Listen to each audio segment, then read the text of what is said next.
Good morning, welcome to Yap. Today I'm joined by Curls. Kia ora. Wednesday. This is not the second time we've ever tried to do this again. Cool, let's do this. Curls, how's it going? Yeah, I'm good, mate. I'm good. Yeah. I'm good. Not long now to go. Yeah. What were you, the third today? Fourth? Fourth. We're on the fourth today. Yes. So yeah, we're getting there, mate. We're there. We're almost there. All right, let's just jump right into it. Target, it came out with a really funny, really cool Christmas ad. Yes. And we just watched it a minute ago. We did. And the discourse online went fucking stupid about this ad. Really? In which way did it go? In like a thirsty way. Ah. People loved this new like sexy Santa. Okay. This Chris K character. And I think it's really interesting how like we were just talking yesterday about like how the sexy burger ads are like falling off. Yes, indeed. But now there's almost like a new redefined type of sexy that like is more socially acceptable. Yeah. Which is really funny. And yeah, they all the comments, it's really uncomfortable to say them, but they're all like women and mothers and I guess a lot of dudes as well, saying like daddy and stuff. Just all that kind of stuff. Fuck, that was painful to say. Fuck. It's okay, you're quoting. You're not saying yourself, you're and quoting. I quote, Yeah, exactly. Exactly. But, but no, the ad went stupid viral. Yeah, sure. Purely just because of like the way the guy looked. Yeah, I mean, the ad has nothing to it. It's not like a funny ad. It's pure just like sex appeal. Yeah. Oh, I mean, I think there's an element of humor to it in the sense of like it just flies in the face of like what Santa is. Yeah. Whereas actually he embodies that like kind of classic. Well, I don't want to stereotype, but it's like snowy, so it makes you think of that kind of like rugged Alaskan, even Canadian like dude who's got his pickup or his 4x4 or whatever. You know, he's probably owned some sort of ranch, had some sort of lumberjack type role in his spare time. Yeah. And he's I mean, as a straight man, I can say that's a beautiful, beautiful man that they've used there. Yeah. And I think I totally get why that appeals, because Santa is typically also one thing that is key. He's typically a lot younger than the stereotypical Santa. Santa's made out to be about 70, I'd say, and big. Yeah. They've made him glow up. Yeah, like, they're giving him a glow up. The Santa glow up is real. Yeah. They've made him younger, a lot more in shape, just objectively more attractive. Yeah. To men and women. But no, I think like people are in love with this type of attractiveness, and I think there's something in there where like what we thought was hot 10, 15 years ago isn't the hot now. Correct. Zac Efron in Baywatch was hot. I don't think it is as hot as it is now. That's a great way of putting it. Like it's not about like six packs anymore. It's more about like charisma and totally agree. Like personality inclined traits. I totally agree, and I think weirdly though, I think we've gone a little bit more traditional now in our taste because. Like you say, Zac Efron, I mean, look, he got big off, High School Musical, right? Yeah. That's very much the sort of boy next door, like young, floppy hair. But as you say, as he got a little bit older, he did get the six-pack. And that was a big part of his appeal. Yeah. But this, what we've just seen, that embodies the traditional kind of like, look, I'm charismatic, but I'm also going to take care of you. Sort of vibe. Rather than like a teenage heartthrob. Yeah. Wow, good point, Abdul. I think in general, maybe there's something in that where like, the general attractiveness, which is good, the general attractiveness has like matured more. Yeah, I think it's almost like people are now looking. I'm wary of like people, ourselves included, over analyzing the impacts of the pandemic. But I do wonder if like we just feel a little bit less secure as humans, and people are now looking for things that make them feel a little bit safer.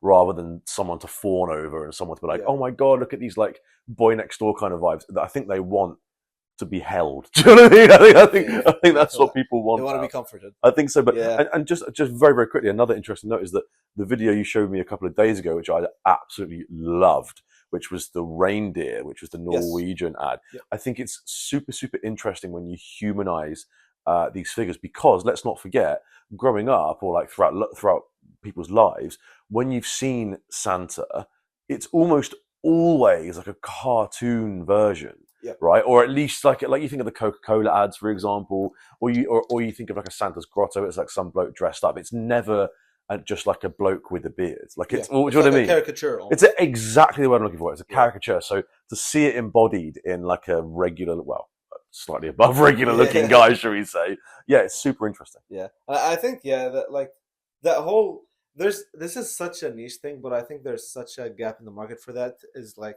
grabbing conventional or like traditional characters and giving them like a sexy twist. 100%. So like Santa, like what's next? Like a sexy Grinch, maybe. Oh wow, yeah, A damn. Mrs. Claus. That Mrs. looks Claus, hell yeah! I don't know. Count me in. Elves? Could you get a sexy elf? You probably could get a sexy elf. You never know. We're in our freaky bag today. No, but yeah, like I was gonna ask you, but I don't know if it's a good question. But Go on. what's a good character that could do with a sexy glow up rebrand? Well, I mean, the immediate one that you think of that's been used many, many years is the Easter Bunny, because of course Playboy decided to use that kind of like rabbit's head as its pretty much, its central bit of branding. Yeah. But yeah, what other characters? I mean, to be fair, there still is, like, if you think about Marvel, there is still quite like a sexy element to those characters, I think. I mean, the blokes are all absolutely stacked. Yeah. The ladies, I mean, one Stacked. Yeah. Is that a new thing? Is that a term? I don't know. Stacked. Is that? Sorry. No. I think the women are stacked as well. Sorry. Let me clarify. The men are stacked. The women are obviously incredible bodies as well. But there's less. I think there's less. Like the women don't appear topless in the Marvel movies, whereas there's heaps of occasions where the blokes will like have a top off or whatever. And of course, I'm not analysing whether that's a good or bad thing. It's just the fact that, to your point of which characters are sexy, I think a lot of it is already out there. But ones that could use a rebrand, I mean, gosh, if it wasn't, I'm surprised people haven't tried to do a sexy heaven and hell thing. I mean, God and the devil, that could be quite cool. Yeah, I was thinking, like it must be like old like figures ish or like figures from the past almost kind of thing. Like when you look at like the Greek gods, look at Zeus. He's always got his top off. He's always there with his lightning bolt and his big. He is. He's there with his big lightning bolt. That's not a euphemism. I mean, his lightning bolt, and he's there. There's muscle. Yeah, he's always there. Yeah, I think there's a lot of that. I think there's a heck of a lot of that.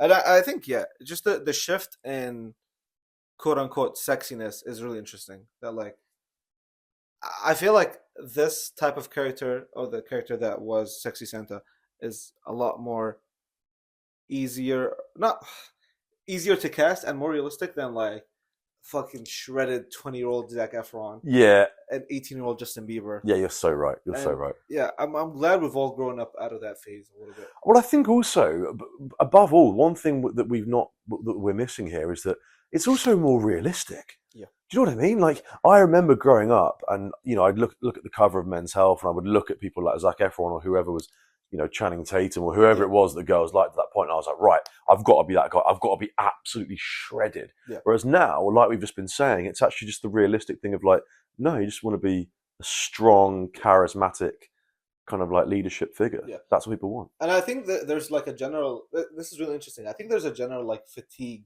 of the other extreme, which was like the whole like super, I don't want to say perfect, but like damn near perfect like bodies and stuff. Like the men with like waxed bodies and six packs, or like the women with like crazy BBLs, that now like we've seen so much of it that now like the pendulum has swung the other way. And we're like, can I have something normal? No, I totally agree. You're completely right. There is now a desire for essentially normality, or at least realism.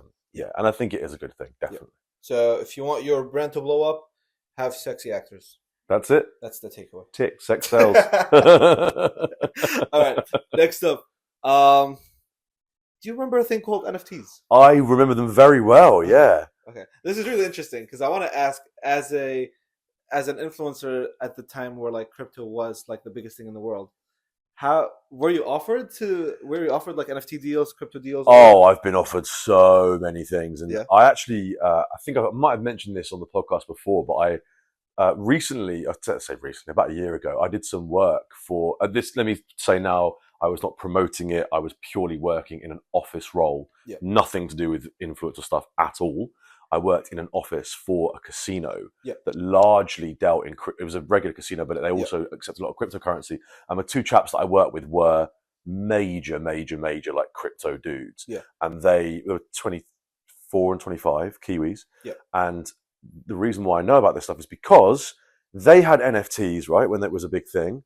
Then they sold them, and that's how they built this casino. So I've seen firsthand how people have got so insanely rich from it. But to regroup back to your question, yes, I've been offered every day. I get something in my inbox about crypto or about casinos, about something to do with that, and I just ignored a lot of it. I do actually have a literally like $200 of crypto, of like Bitcoin or something. So nothing, but I do. Yeah, it's crazy. It's crazy. I think it's interesting. I think the concept of an NFT is interesting. Yes. A non-fungible token, and I think obviously the rise came with the rise of crypto, and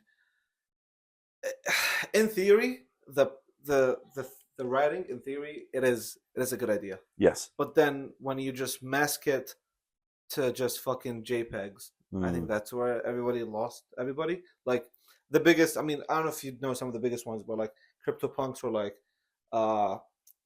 something apes. Well, Bored Ape as well. That's the only one I can really remember. Bored Ape Yacht Club. Yeah, that was it. Yeah, it was a lot of smoke and mirrors, I feel like. Yeah, I totally agree. It was a lot of like, it's this much because it's this much. Yeah, I agree. Like there was no really like anything to back it up. I think as well, two things to this. Firstly, obviously, when this crashed, as we know, a lot of people suffered, right? A lot of people, and there's a big portion of people who were misled, who invested potentially life savings, pensions, whatever, who suffered, and they deserve sympathy and support. And there is nothing funny or good about what happened to those people. However, on the flip side, there is also a massive group of people who were extraordinarily arrogant in their belief that they'd kind of like defeated the financial system. Yeah. And I'm sure many people did. They cashed out into, I think it's called fiat currency, which is just like non-crypto based, like regular currency. And well done to those people. But a lot of people who thought they were all that and then just absolutely crashed. And there's so many people like, KSI brought out something, Logan Paul brought out something, Jack Mate bought into it, and people just lost so much money. And there was a footballer Michael Owen, who, for many reasons, myself as a Newcastle fan included, he's quite disliked. But I remember, it was so funny. It was like the day before the big NFT crash. He posted a tweet saying, "Not only am I releasing an NFT, but it's a completely different one because it's completely impossible for it to lose value." Yeah. Well, that didn't it, Michael? 24 hours later. Boom. Yeah, no, but I think it's really interesting how, like, it was stupid how crazy everybody was about all that scene, like, 2-3 years ago. Yeah. Like, it was insane. Yeah. Like, paying 5, 6, fucking 7 figures for actual photos you can screenshot and just, like, have on your own. Yeah. No wonder it fucking crashed. Yeah, for sure. It was. You're totally right. It was doomed to fail from the start. I think it really was. Yeah. And I think it's really good because a lot of celebrities or a lot of influencers came out with their own like NFTs, and they obviously, just like a lot of people, made a ton of promises. None of them landed, and now I'm glad people aren't forgetting that. I'm glad people are still giving them shit for it.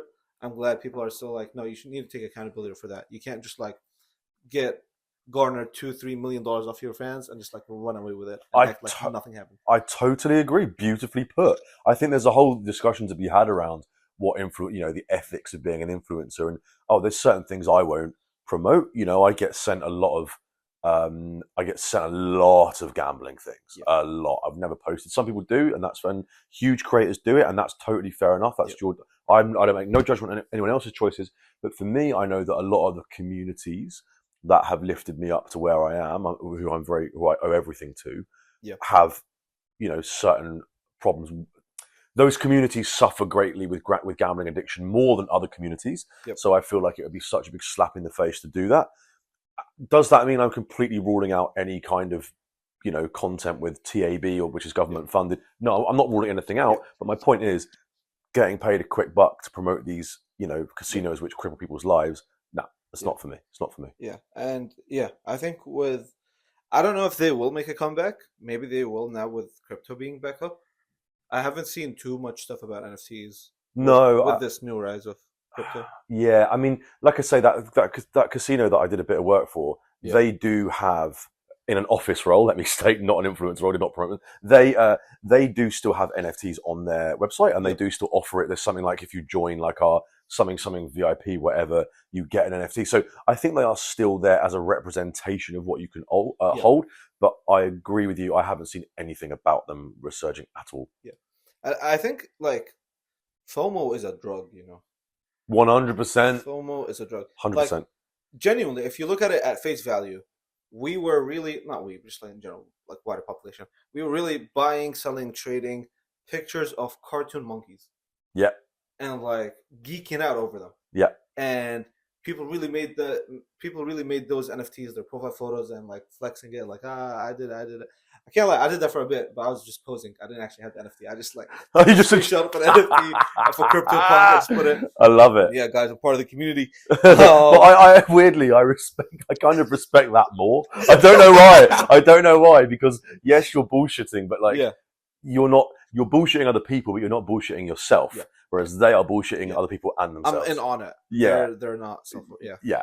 I think, yeah, just the last thing I'll say is that like hype is interesting. Like hype has taken the form of many things, but I think if there's no actual real value behind it, hype can only last so long. Totally agree. Like think the most hypest things ever in the world. Like for me, like I think of clothing. I think Supreme. Yeah. Like, oh my gosh. it was the best. It was the hypest. It was the definition of a hype beast. It's so weird. I mean, this is a whole discussion for another day. But I remember me and my friends spoke about this for years. I went to this shop in Sydney, and they're selling like Supreme fire extinguishers, Supreme mousetraps, Supreme bricks. Thousands. And I'm like, but I'm not mad at Supreme; they're geniuses. Yeah, but the people who buy them, I can't deal Yeah. with it, man. And I can't deal with it. you can only do that for so long until you realize it's just another clothing brand. Completely. So, That's it. Yeah. With that being said, guys, stay tuned for NFTs coming out early 2025. Me and Abd. We're rug pulling everybody. Fuck you now. Guys, thanks so much for tuning into the Yep Podcast. We'll catch you tomorrow. Peace. Take care. See you tomorrow.